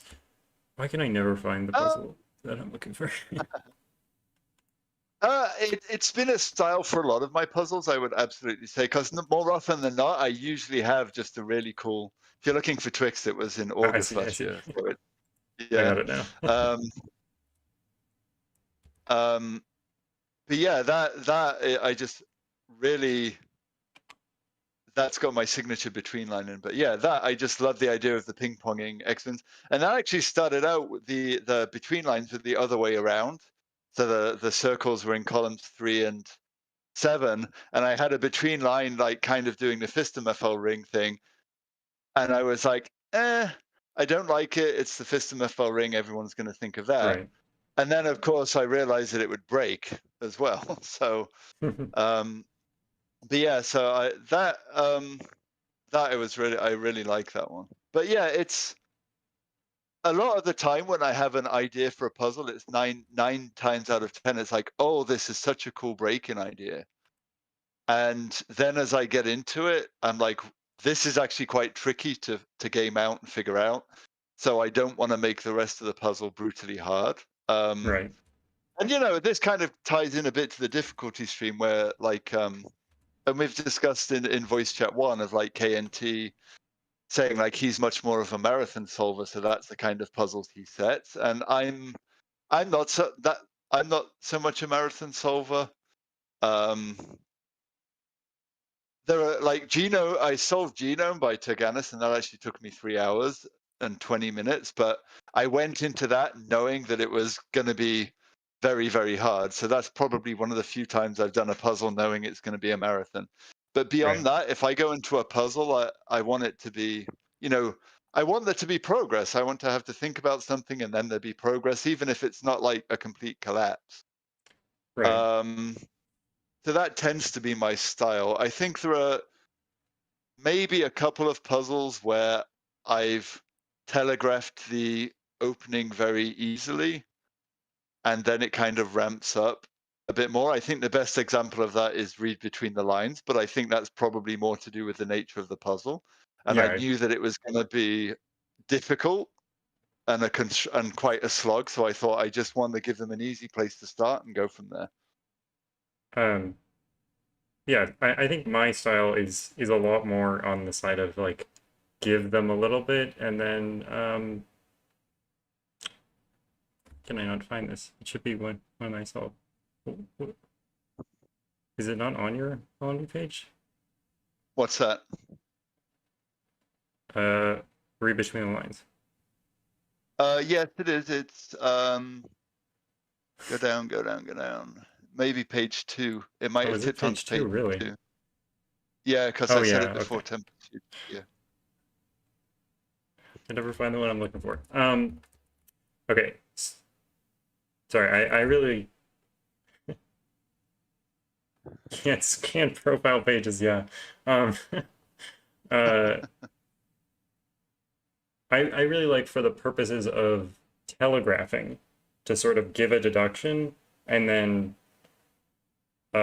like give a deduction at the beginning that's not necessarily the break in, but just sort of a this is the sort of thing you should be looking for idea. Right. Um, but I think as I'm trying to think about your puzzles in the past, they do tend to align more with like there's a blank grid, I'm staring at the grid until I think of something, and then I get a bunch of stuff. Yeah, and I think critical mass is kind of a good example of that. And I mean, like when Simon solved it, he opened it up and I was like, I can see two things and they're both kind of useless. Yeah. And then when he actually stopped and said, aha, and I think Zeta, I think, has solved a lot more of my puzzles than Simon. And he's probably tuned to my way of thinking. I think he even said in the stream, if I didn't know this was a Tallcat puzzle, I never would have looked at this. But he like zoomed right into, oh, you can't have a 1 and 9 here. You could have a 1 or a 9 on here, so it might be interesting to see if that works or not. But yeah, otherwise that is just kind of a blank grid. Yeah. Apart from the given digits, and none of the given digits are necessarily pointing you in any particular way. Um, so yeah. Oh, Naverio loves this one. Here, Naverio has PTSD from this. Yeah, because he, I think the thing in that, I remember when Kodak solved that, he was like, I really don't understand how to proceed. And then he was like, wait a second, it's just Sudoku. So I think that's probably why Naverio doesn't like this one. And this is the one that But sparked your setting video, I believe. yes, it is. Yeah. And and it was actually my 10th feature on CTC as well. Yeah. Oh, Um, interesting. uh, yeah. I think you've had 14 or 15 features. Is that correct? I've had 15. Topsy Turvy was the 15th. Right. And I think the Kajito is of the mind that I'm going to have a 16th pretty soon because Oh, he interesting. solved Siphon. He solved Siphon and was like, I'm pretty sure this is going to be featured. So, but yeah, again, it's crazy to me to have that, like to think that my first feature was like mid-May and here I am like 14 more features later. And I feel very, I say this on every video that I feel very privileged and humbled that they keep coming back for more, especially because Simon says that my puzzles put the fear in him. He must be a masochist because he keeps coming back for more. Do you still feel sort of like you check the channel at like the time that the video is released every day to see if it's yours, sort of thing, or check Discord or whatever? Or are you, The only you more times relaxed? the only times I do that are if I've actually submitted a puzzle to the channel myself. Right. Just because I'm curious. But 9 times out of 10, when I'm checking it, it's more just to be like, oh, I wonder who it is. And honestly, like I think of all the features I've had, I think I've 4 of them are ones that maybe 4 or 5 of them are ones that I submitted to the channel myself, and the rest are ones that I did not submit myself. So I'm kind of, I go. It's like on the LMD page. I'm very fortunate enough that I have people out there who solve my puzzles and really like them and rate them well, and then recommend them to CTC. I mean, it's. So I kind of, there are times when I'm like Siphon, I really like it and I love the reaction it's got, but I don't want to submit it myself because I also it's not an imposter syndrome as well, but it's also a thing of, you know what, I don't want to hog the limelight. There are plenty of great setters out there. There are plenty of really great puzzles out there, and I want them to be featured as well. Right. Yeah. Uh, I do feel that as well. I sometimes say that to Kagisho, and then I'm I like, mean, stop I thinking feel that I you should feel get like featured. uh, I feel like To yeah, I remind feel like myself. more of your puzzles should have been shown, honestly, Oh, because I do you, think you're a really talented, good setter. thank you. Do you ever feel like Uh, you had like submitted something or not even submitted something and you felt like it should have been featured, like one of your best puzzles wasn't featured or something like that? uh, I don't know if I mean I submitted barcode arrows to the channel, and that was like the second ever puzzle that I had submitted to the channel, and because I submitted the barrel and that featured, and then Four Corners featured a week later, which was crazy to me. And then about a week and a half later, and then I submitted barcode arrows, and I was like, oh, I really. That was partly, I guess, my being relatively young in the community, that I had set the puzzle, and I think Playmaker actually commented on it saying, I would love to see Simon try and solve this one. And I thought, yeah, I thought the opening was so cool, and it would be something that Simon would probably wrap his head around and really like. And so I submitted it, and then it never featured. And I remember that was definitely one where I was like, I checked every day for a couple of weeks, and then I was like, you know what, it's probably not going to get featured. And then I think Udakos had done a Remban arrow that was featured that was really good, and I really liked it, and I was glad it featured. And that featured, and I was like, okay, if that featured, barcode arrows probably isn't. Right. Um, But at the time, I remember being so proud of how that I got that puzzle to work. And although, again, that is a puzzle that I had done one draft of and Nitin had solved, and he said, I actually think that something is forced, but you may not realize it. And so then I had to rejig it. But yeah, I was a little disappointed that one solved. But again, I was relatively new in the community, and I kind of feel that I almost set that puzzle for the audience of Simon. Right. And so I got over it. Uh, Riff Clown asked a while ago, what do you think about the chaos construction push on LMD? um, uh, it's a. I mean, it kind of ties into so many different issues that we've talked about of like difficulty creep and are they being rated, and then the people who solve them, people who can solve them, and of course them high in it. Tidings that as a whole, I don't dislike chaos constructions, and I have still yet to set one myself.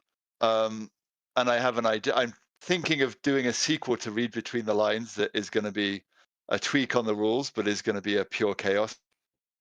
If I could get it to work and not go crazy. But it's it's. I think, I mean, at the end of the day, people are solving them, so they must like them. I We're getting a bit of guess lag I on just the wish. stream. Oh, okay. I think it's my end. Yeah, I can see. Yeah, I can see. My hands are waving, and I'm sitting here not waving. But yeah, I mean, people are solving them, so there's obviously interest in them. I just it's just only something that I can do so many of because they do take me a long time. And if I'm going to spend time to do it, there has to be something there that I think I'm going to enjoy. I mean, Kajito's one today was really cool, and it was good. I enjoyed it, even though I really got stuck at that sneaky step. But some of the logic in it, I was like, oh, I don't think I've seen that before, and that's really neat. And there was some of the stuff that I like to do where he had a logical step that he then riffed on it a few times throughout. Right. Yeah, it's just I just there's a bit too much. It gets a bit too much for me. So when it starts dominating, I'm kind of like, I'm not going to go solve them myself. Right. I of course asked, is it better now? And it was better, but then immediately started hitching a little bit. But I think it's good now. I think your quality is about the same as the stream, so you sound good to me now. I think it's my internet that's doing something weird. But anyways, I agree with what you said, by the way. There's always going to be a bit of a lag in these things. But yeah, it's yes. But yeah, it's the one thing I think is that there are sometimes I think. I mean, I don't know. I don't know if I would say I think there are some setters out there who may look and say, wow, look at all these chaos constructions getting 100%. So I'm going to set a chaos construction. Like if I set a chaos construction, it's not going to be for that reason. It has to be interesting for me. And yeah, I mean, like some of the stuff is very creative. I can really appreciate the beauty of the constructions and how they come together. But yeah, there's only so many I can solve before my brain just goes on vacation. Honestly, and like my whole oh yeah, internet lag started when chaos construction came up. So maybe you should stop talking about this. But my opinion on the chaos construction whole thing was that I didn't really like them for a very long time. I said they were way too hard and way too tedious to do. But then I set a puzzle with all question marks, and then oh my word, why is the name escaping me? Oh, that Colot, was it Colot's Colot, challenge? Colot. Uh, I respect Colot so much, and he was like, "Oh, you guys, someone should make a chaos construction with all question marks and nothing else in the grid." And I lost my mind because I wanted to do that so bad. It sounded so cool. And then I started making other chaos constructions and started solving more chaos constructions and doing stuff like that. And Yeah. that's how I got into the craze as well. But Yeah, I think part of it is for me was that there was a time when it just felt a bit oversaturation, and like watching some of the streams. So watching Zeta stream or Ranks or Naverio and from time to time. And there was a time where for me it was just like, and of course, I mean, like no disrespect to them. I mean, of course they're free to solve whatever puzzles they want to solve. But there was a time for me where it felt like every time I was turning on the stream, it was like, oh, here's a chaos construction and it's going to take 5 hours to do. yeah, And so, it then kind of almost made me lose interest in it that way as well. hmm, So, I think there was a point where Zeta said, I love chaos constructions, but there's just this in the bucket. It was like everyone was like, do all these chaos constructions, and he was just like, it's like taking the whole stream. yeah, So I think there was a point where it kind of hit saturation, and I think it's dialed back a bit now. Um, I mean, there was some really good creativity, I think, in the chaos construction puzzles. But it also did then tie into when there was like an explosion of like the deconstruction puzzles and the Sugaroo deconstruction and the J Dyer deconstruction, and it was just suddenly like for me, who was always played in that space of like the 9x9 grid, I was kind of like I felt like I was sitting in a corner going, doesn't anyone want to do just like a 9x9, a 3x3, a 9x9 anymore? You know. Um, I so feel somewhat responsible for the Jay Dyer thing as well because I saw that the first like Jay Dyer deconstruction and I was like, this is the coolest thing in the world. I need to set like 5 of these, and then I kept telling people to set them, and they kept setting them, and it just kept going. yeah, but again, I mean, like I haven't solved many of them, but I did solve the Jormungandr, and I That one's solved amazing. in the which is amazing, and I So mean that good. for me, like I'm amazed that I managed to solve it, but also I just kind of like want to go to Jane and be like, how the F did you set that? I mean, like, really, how did you set that? It's just insane to me. Um, and so purely from a setup point of view, I'm fascinated. I mean, the same with the WEC by the Kajito that we did in Zeta Stream. I mean, I really enjoyed that. Um, I think some of it just goes into what I enjoy as a solver, and irregular Sudoku has never been a strong part of my solving ability. So I think as Zeta has said a couple times, like with chaos constructions, you nearly always get here's a region building, and now you have a terrible irregular Sudoku to solve. Right. Whereas I think that a lot of the more recent Sudokus, chaos constructions, and I think Kajito's is a good example, and Mr. Menace, his arrow one where the bulbs and the arrows are apart. They've gotten That was much, and so I good too. KNT's, yeah, and KNT's killer one. They've gotten much better at balancing. Like, here's a bit of region building, here's some Yeah. digits, here's some region building, here's some digits. So when you actually get to the end, it doesn't feel like you're necessarily like it's a grind to find the irregular scanning. So I think Right. from that point of view, like as that balance has gotten better, I've appreciated them a lot more. Indeed. Um, so we talked a little bit before about some puzzles, and you said that during a setting process of, I think with 2 to 10th, there was like one step that he didn't like. What do you do when there's 1 or 2 steps in a puzzle when you get to the end that you don't like or that someone says is not great? Like, do you just redo the puzzle? What do you do?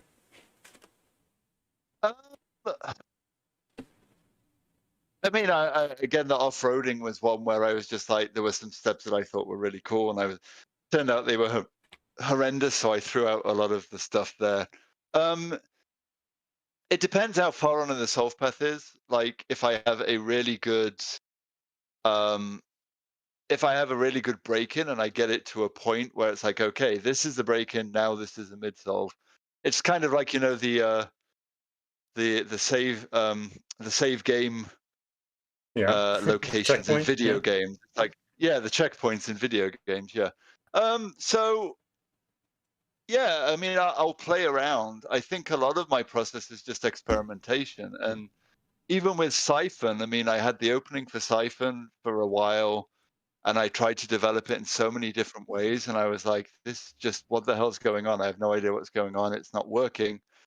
Um, and then I realized something, and it was like, oh, but now I can actually do that, and it works out.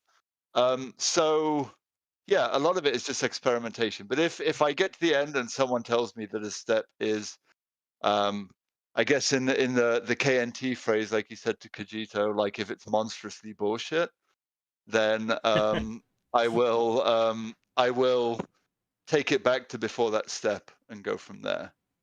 Right. Um, so yeah, so for this,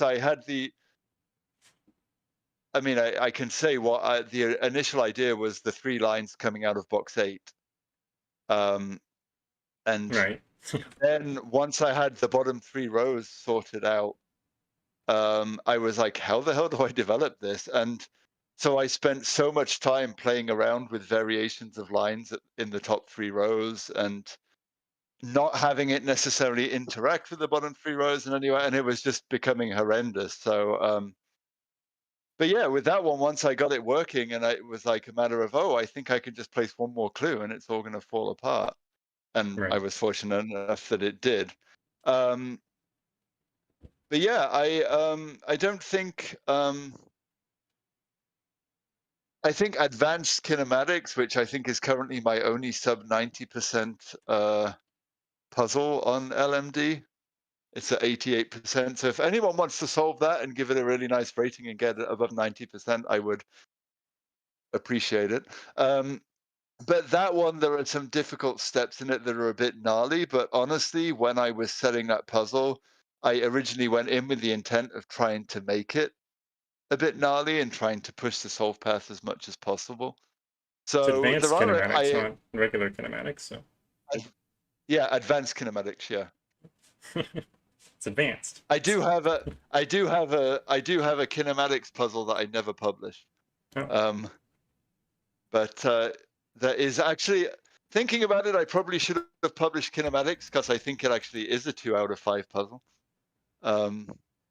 But yeah, that one, there are some gnarly steps in it, but that was by design. I think the red and the black, the anti-king one, there were definitely steps in that were gnarly. I think in that one there came a point where you had to realize there was an X-wing, and Nichian had solved it and was like, "There's an X-wing there? Like, are you kidding me? After Hmm. 2/3 of variant Sudoku, now you're doing an X-wing?" But yeah, on this one, I was just really wanted to have minimal projected on the advanced kinematics. I just see Yeah. you've pulled it up now. I pulled it up and Oh, this is probably, yeah, it's all, yeah, yeah. this it's a bit of a lag, but yeah, There's a delay. yeah, uh, yeah. If you want to go the red and the black, there were a couple of points in the original thing of that there came a point where you had to recognize an X-wing, and Nichian was just like 2/3 of the way through a solve on an anti-king arrow. You're asking people to spot an X-wing? Are you Yeah, crazy? that's a bit ridiculous. But I also think the idea for that puzzle, I didn't necessarily start with the frame of the right idea because I had solved Zag by Gruckles and I really loved it. And so I set out with the idea of trying to make a Zag-like puzzle, Right. which I Never probably try should to not have imitate done. Grockles. Exactly. Yeah. That was the lesson I learned from that, is do not imitate Gruckles. Yeah. That's a trap. uh, Yeah. I noticed you put the line "no bifurcation is necessary" in this. puzzle. Yes. Now, I once said to someone that I would literally never put that in a page ever because that is the most ridiculous line I've ever seen in puzzles. Why did you put that in? Because it is very, very. The break-in, you have to think about it a very unique way, and you end up with like this very unorthodox quad. And I was just like, if I were solving, I think it took me that much of a grind to set the puzzle that if I were solving it, I was like, you know what? I would probably just give up and bifurcate. So Interesting. I, uh, I think I actually did say yeah, to the person, someone had asked me, like a newer setter had asked me, should I put no bifurcation is necessary in my puzzle? And I said, if I ever had to put that in the description of a puzzle, I'm not publishing the puzzle because clearly the puzzle is not good enough to be published if I need to be putting that in the description. yeah, yeah. I mean, it should go without saying, right? Yeah, exactly. You shouldn't need to feel like you Yeah. need to bifurcate, is what I was trying to get across. Right, yeah. But yeah, I think this actually, I guess going back to the earlier question of puzzles that I would redo, I think I would probably redo this one from scratch, actually. Oh, looks like we have a bot in the chat. It's Yeah, fun. I would probably redo this one. But I really liked the opening logic for this, and I think I just couldn't get away from it. I think I probably would have come up with a different idea for that. So Yeah, and the other thing is that I don't know about you, but I don't know if I have a really big problem with people bifurcating on my puzzles. Like, if they want to, why not? I mean, I think there are probably absolutely people who solve it who do, and maybe use assistance. But yeah, it's. I mean, I just wouldn't find it satisfying, and I guess I mean if it would be depend who said it. So if I had a puzzle, and you or Playmaker or KNT came up to me and said, "Well, I had to bifurcate to solve it," I would be thoroughly horrified. Yeah. If it's like, if it's like my lab manager who barely solves normal Sudoku came up and said, "Well, I just had to guess and it worked out," then I would be like, I'm not losing sleep over that. Yeah, exactly. Do you does Sudoku and your work life or your regular life, do they intersect? Does your uh family, mom or dad or other family do Sudoku? They do not, and they tried to watch my setting video, and they gave up after 4 minutes because they were like, "We have no idea what you're talking about." Um, but to be fair, they do that when I talk about work as well. So I guess in that sense, my work and Sudoku life overlap quite well. But no, there have been a couple of times where, so during lockdown, we were playing, some work friends and I did a lot of Among Us playing online, and they had brought friends of mine had brought friends of theirs and whatnot. And about halfway through, I think when Twixt featured, one of them messaged me in Discord and was like, "Are you the Tallcat on Cracking the Cryptic?" Because when we were playing Among Us, I went by in that as Tallcat, Yeah. and I was like, "Well, actually, yes." So that was just like the weirdest thing when this friend of a friend who lived in London was just like, "Is that you?" Um, I haven't not had that experience before, but yeah. So that was kind of weird, but yeah, I have given a couple puzzles to friends to solve, and I've got a couple of them onto Cracking the Cryptic. So that's about nice. the extent of it. How were you introduced to Cracking Cryptic? I meant to ask that at the beginning, but I didn't. Yeah, so I had mentioned in the history it was the Miracle Sudoku by Mitchell Lee, Right? because there are a few news websites I check, and that actually broke through onto one of them. It was this article about watching this guy solve this Sudoku is absolutely addictive or something like that. So I looked at it and I watched the video. And the crazy thing now is that Miracle Sudoku was like a 25-minute video, which Yeah. seems positively quaint now. But Oh, I easy remember puzzle. watching that and being, yeah, I remember watching that and being like, that is absolutely nuts. Yeah, And just seeing Simon's enthusiasm for it, indeed. I was like, this is cool. I'm going to check this out a bit more. So that's that. Yeah, The Earth rest, as they Clan say, is history. is history, yeah. Earth Clan, I don't know if it's a good thing that I have a couple pseudonyms. It's not very good for advertising. Uh, um, I have very strangely worded questions written down here, but when you're trying to set a certain variant and you can't, I don't know, make something satisfying, do you continue to solve that variant? Or do you just solve before you start setting? No, I'll continue. If I try a variant, I can't get something to work. I'll absolutely keep solving those variants, because usually for me, the best ideas I've had are the ones that it's.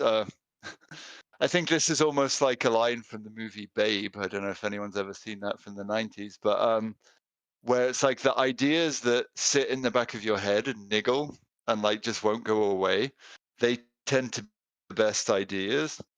And so if I have the beginnings of an idea with a variant, but I'm not really getting it to work, I'll just go away, put it to one side, keep coming back to it, and sooner or later, I something will click for me, and I'll be able to make something of it. I'm trying to think of an example of that I think the region sumlines, actually. I had tried for the longest time to get a region sumlines puzzle to work, and I couldn't. So then I did the combined region sum Renban, and that worked well.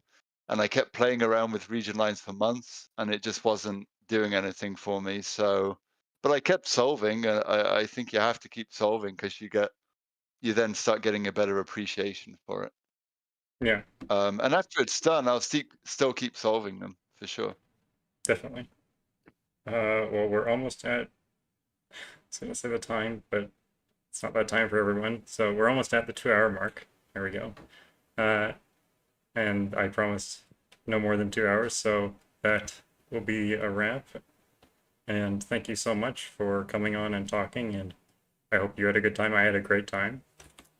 Yeah, thank you very much for asking me. Again, I'm very not to repeat, but I'm very humbled and honored that you asked me, especially to be the first of the spotlight. So thank you. Yeah, I mean, you're a fantastic setter, and I'm honored to have you on. All right, thank you. Have a great rest of your day. All right, thanks everyone. Thank you for being here and the questions. And yeah, I will see you on the Discord.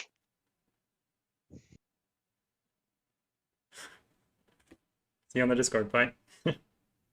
And that will be the end of the stream as well, because we're done. So thanks everyone for coming out, and thanks for hanging around. And there were some great questions from viewers, so thank you for those as well. Remember to subscribe if you haven't yet for more videos, and I do have a Patreon, and I think there was one more thing I was supposed to say. Oh, and like the stream and like the video after it's published. All right. Thanks everyone. Have a good rest of your days as well. Bye.